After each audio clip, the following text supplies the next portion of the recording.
What's up, you guys? It's Shark917 coming at you with another YouTube video, and today is that ink tutorial that was promised in the last video that came out on Sunday. I know it is a bit late. I got home at around 6 o'clock and I wanted to get home around 5, but that's okay.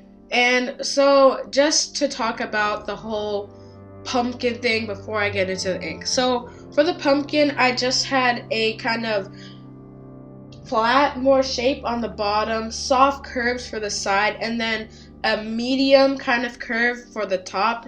And obviously the stem was just kind of a stump, and then like a squiggly lines down to be like the little the grain in the wood.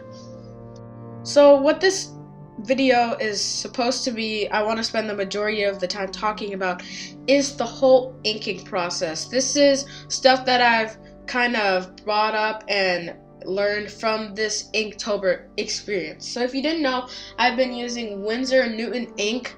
The black is Black India ink, or Indian ink, and the green is Green Emerald, or just Emerald, okay? So this is only for this brand. I have never tried any other, like, just straight out from the bottle inks.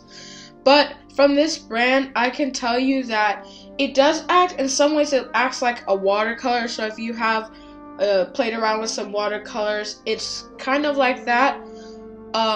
It is like watercolor in that kind of experience, because it moves to the wetness. So wherever there's something wet and you want to make sure that the ink or watercolor doesn't move outside the lines, you can add just a little layer of wetness and it will stay there.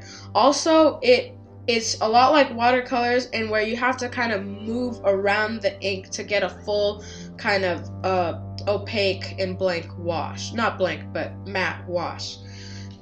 But it is not like watercolors in the respect that it dries very, very quickly. As you can see, I didn't let the black Indian ink dry, so the green kind of comes, you can kind of see it kind of leaking out from the mouth, and I do end up making kind of that part of the pumpkin darker.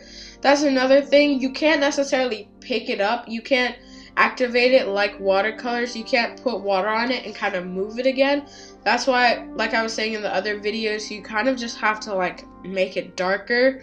Now I think here you can really see what I meant. You just have to add more ink, and whether you liked whether you wanted that spot to be darker or lighter, you got it darker. So that's my kind of mini tutorial. Don't forget to like, subscribe, and share, and I will see you guys in the next one. Bye bye.